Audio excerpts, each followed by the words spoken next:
This is Mac OS Ken. A hiring spree for iPhone City, positive financial takes on Apple, and news of developments for developers. It is Wednesday, May the 4th be with you, 2022. I'm Ken Ray, and this is news from Mac OS Ken, brought to you by yours truly and sponsored by Collide, endpoint security powered by people. Learn more and try it for free at KOLIDE, collide.com/macOSCan. This show is also sponsored by Notion, one workspace for your whole team. In business, you want to be able to move fast. Unless you work by yourself, though, speed can be a problem if one person's speeding off in their own direction. Notion can help. Notion is an all-in-one team collaboration tool that combines note-taking, document sharing, wikis, project management, and much more into one space that is simple, powerful, and beautifully designed. With powerful integrations and seamless navigation, you'll have everything you need in one spot so you can make speed your advantage while making sure nobody's riding off on their own. For companies of all sizes, Notion provides one central and customizable workspace that can be tailored to fit any team and bring all teams together to get more done and move faster together. Learn more and get started for free at notion.com/macOSCan. That's notion.com/macOSCan to help you take the first step towards an organized, happier team today. NOTION. That's notion.com/macOSCan. A bit of news that is both strange and interesting if true. The Mac Observer cites a report from Taiwan's UDN that says Foxconn's iPhone City factory in Zhengzhou has started a recruitment drive. What's strange is the timing. UDN says Foxconn hiring drives like the one underway currently usually start around the middle of June or the beginning of July. Another strange thing, Foxconn is paying more than usual to attract the employees. They generally pay workers a bonus of about $980 US if they stay with the company for 90 days. The current drive has the manufacturer paying closer to $1,300 US. The report does not see early work on iPhone 14 as a driving force for the hiring drive. Bolstering its workforce to keep up with continued strong demand for iPhone 13 is seen by the piece as more likely. It's also possible that Apple has asked Foxconn to bring more employees into its closed loop early so that, should the region be hit with more COVID closures, new product releases will be less affected. Whatever the case, the story is strange and interesting. Wedbush analyst Daniel Ives is out with a new note letting people know what to hold and what to fold in these manic macro times. Guess which category he's put Apple in. Apple 3.0 ran part of a note he wrote. Quoting part of that part, the magnitude and velocity of the sell-off in tech names has surprised us this year, as fears of a recession and no more easy Fed-driven money have caused multiples to fall off a cliff in tech stocks with so much pain inflicted on the bulls. As we have discussed, been there, done that. Seeing so many times that tech names rolled over hard and the skeptics said that the clock struck midnight for tech and it was time for the bulls to say goodnight, we could not disagree more as we remain steadfastly bullish on the tech sector during this market storm. Not that everything's going to be fine. His note goes on to say we continue to view this bifurcated tech tape will be driven higher by software, semiconductors, cybersecurity, and product-driven names like Apple as part of this digital transformation, while the work-from-home poster children such as Netflix, Zoom, DocuSign, etc. will continue to see multiples compress as results soften off pandemic highs. Top picks in the tech sector remain Microsoft and Apple for Wedbush and Friends. Ives has an outperform rating on Apple shares. His price target on the shares is $200. While Wedbush analyst Daniel Ives is turned on by Apple products, Morgan Stanley analyst Katie Huberty is stoked over what she is seeing in the App Store. Apple Insider has had a look at a note she wrote. Citing the latest Sensor Tower estimates, Huberty says App Store revenue was up 8% last month versus April of 2021. While that growth is said to be slower than expected, the analyst still sees a lot to like. In China, says Apple Insider, App Store net revenue growth accelerated from 1% year-over-year in the first quarter to 11% year-over-year in April. That's despite a more challenging year-over-year compare, and is likely because of a new wave of COVID-19 lockdowns in the country. Yay! Japan and South Korea are also looking better year-on-year, according to her note. The way Huberty sees it, the improved positioning in these regions more than offset weaker growth in the U.S., where App Store net revenue growth decelerated 3 points from March to 6% year-over-year in April, even off an 18-point easier compare, the analyst writes. She's still expecting App Store revenue growth of 15% for the June quarter versus the same quarter a year ago. Huberty has a positive rating on Apple shares. Her price target on the shares is $195. Developers who want to try for some of the limited WWDC seating at Apple's campus can do so next week. Apple's Worldwide Developer Conference is online only this year, same as it's been since the start of the pandemic. However, when the company announced this year's dates, it did say that it was hosting a special day for developers and students at Apple Park to watch the keynote and State of the Union videos together. The company promised that details on how to apply to attend would be provided soon, and now we can make soon now. 9to5Mac says Apple is opening submissions for in-person WWDC attendance next week. About the event, Apple says attending is free and open to members of the Apple Developer Program and Apple Developer Enterprise Program. Invitations will be allocated through a random selection process and are non-transferable. 9to5Mac says would-be attendees can submit their requests beginning Monday, the 9th of May at 9 a.m. Pacific through Wednesday, the 11th of May at 9 a.m. Pacific. Folks will hear back the following day at 6 p.m. Pacific. Best of luck to all of ya. As we move toward WWDC, work continues on Apple's current operating systems. The Mac Observer says developers on Tuesday got access to the fourth round of betas for those. That's beta number 4 for iOS, iPadOS, and tvOS 15.5, macOS Monterey 12.4, and watchOS 8.6. Nothing new spotted since last week's betas, though. Work is continuing on webcam issues for Apple's Studio display. When they came out, almost as soon as the first users activated their Apple Studio displays, those users started complaining about the quality of the hardware's built-in webcam. Apple said the problem would be fixed in a future software update. The first of those fixes hit with last week's third round of betas, though it met with another round of disapproval. Now a piece from 9to5Mac says a second software fix for the Studio Display webcam has shown up in beta round 4, and things do seem to be improving.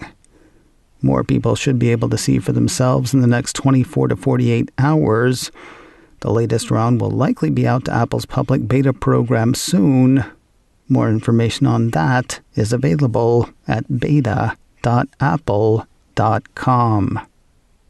Last week we heard that Apple was kicking outdated apps out of the App Store in under a month.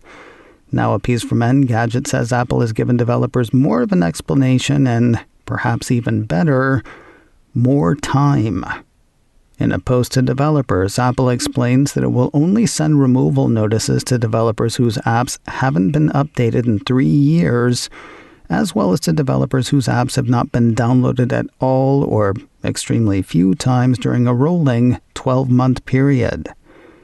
The reasons why stay the same. It's a combination of making active apps more discoverable and making sure the apps users download have been tweaked for the latest devices and operating systems. As for time to comply, that has gone from the 30 days Apple originally stated to 90 days. The piece also notes that apps that still work will stay active on user devices, provided they're downloaded before the cull. Moves to unionize continue at Apple retail locations. The Washington Post ran a lengthy piece Tuesday highlighting moves at the Trouncing Mall store near Baltimore, Maryland. According to the report, the organizers notified Apple Chief Executive Tim Cook of their intention to organize as the Coalition of Organized Retail Employees, Apple Corps for short, in a letter dated Tuesday, a copy of which was reviewed by the Post. Organizers say they have been garnering support to unionize for close to a year, working with the International Association of Machinists and Aerospace Workers. An organizer with that union says Apple Corps plans to file paperwork with the National Labor Relations Board, or NLRB, in the coming days. The Post has store organizers saying that they have signatures from more than 65% of employees who are likely to be eligible, giving them a supermajority that would be difficult for Apple to overcome. The Maryland store is the third Apple retail location to make definitive union moves. There's also Fruit Stand Workers United at Apple's Grand Central Terminal in Manhattan, and an Atlanta location that doesn't seem to have a cute name, but is moving quickly. The Post piece says employees at the Cumberland Mall store in Atlanta, Georgia, were the first Apple Store workers to file for recognition with the NLRB. They will also be the first to vote on the issue, and soon. A piece from The Verge says Apple Cumberland Mall employees have reached an agreement with the company to hold a union election on the 2nd of June. Voting will run through the 4th of June, according to the report. More news in a moment, but first a word from Collide. Endpoint security powered by people. A lot of times dealing with security issues can feel like being a 6-year-old. Do this because I said so. Collide has a better idea. Tell your team why they need to take the security steps you need them to take. Not in the manual, not in a meeting, not in a lengthy email. Collide sends employees important, timely, and relevant security recommendations for their Linux, Mac, and Windows devices right in Slack. I work for myself, and I check Slack all the time. This is going where your people are and bringing them along to make their work and your workplace more secure. It even works in bring your own device environments. How? Find out with their free trial. Visit collide.com/macOSKen to sign up today. That's KOLIDE, collide.com/macOSKen. Enter your email when prompted to receive your free Collide gift bundle after trial activation at KOLIDE, collide.com/macOSKen. On Tuesday's macOSKen, I urged listeners to go to the site set up for offering comment to the NTIA regarding app stores, web apps, and sideloading. Listener Brandon wrote in to ask where the heck he should go to do that. And that's when I realized I haven't told you what has happened at macOSKen.com. Since the first of this year, I've been posting this show's stories along with pictures and links to source material and other pertinent destinations. For example, the link to offer comment to the NTIA is at macosken.com under the story, U.S. government calls for comment on web apps and sideloading. It's got a new look. Currently no ads because haven't gotten around to that yet. It's a work in progress, but every story since the first of the year is there. The new, improved, and hopefully improving macosken.com, like macOS Ken, but you read it yourself. If you're still rocking a second-generation iPad Air or a second-gen iPad Mini, go easy on it. Just got a little bit more difficult to fix. Mac Rumors says both of those devices have landed on Apple's vintage list. Vintage is a designation Apple gives to hardware that's been off the market more than 5 years, but less than 7. While they can still be repaired by Apple and Apple-authorized service providers, such work is contingent on parts for repair being available. Not always a guarantee, so, be careful. Apple subsidiary Beats is taking applications for its Beats Black Creators Program 2022, geared toward current students or recent grads of historically black colleges and universities, or HBCUs. This year offers 2 courses of study, one for content creators and one for customs creators. For the first, they're giving filmmakers, scriptwriters, photographers, videographers, and the like the goal of producing a curated content piece to be showcased on Beats' social channels. For the second, the program is giving illustrators, digital artists, fashion designers, painters, mixed media artists, and so on, the goal of gathering and presenting insights that lead to a final headphone and packaging design for Beats 2022 custom products. And I don't think it costs attendees anything.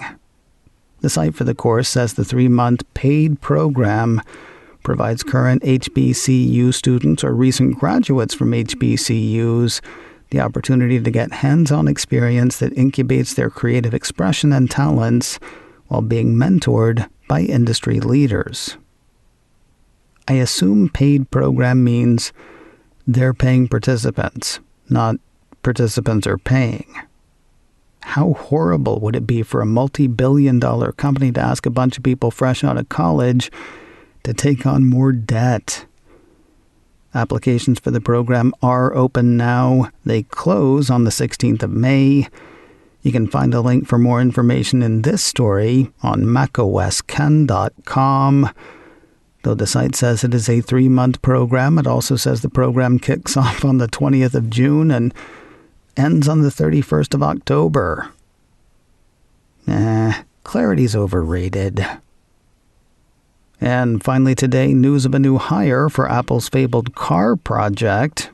TechCrunch says Ford veteran Desi Ujkashevic has left Dearborn for Cupertino. She was Ford's global director of safety engineering, though that hardly covers her 31-year career with the automaker. Over that time, Ujkashevic served in several roles, according to TechCrunch, including developing electric vehicles, vehicle exteriors and interiors, and chassis components. Most recently, she's been responsible for all current and future program safety strategy, including autonomous vehicles, corporate rulemaking, advanced strategy development, field service actions, and program safety compliance. And that is still not everything.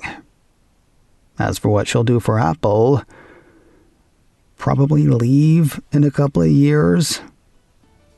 Seems to be the way. macOS Ken, brought to you by me and sponsored by Notion, one workspace for your whole team. Learn more and get started for free at notion.com/macOSKen. This show is also sponsored by Collide, endpoint security powered by people. Learn more and try it for free at KOLIDE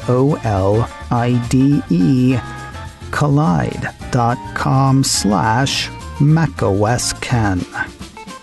Advertising handled by Backbeat Media. Online at backbeatmedia.com. You can reach me a couple of ways. Info at macosken.com or call 716-780-4080. Until next time, that is news from macOS Ken. I'm Ken Ray.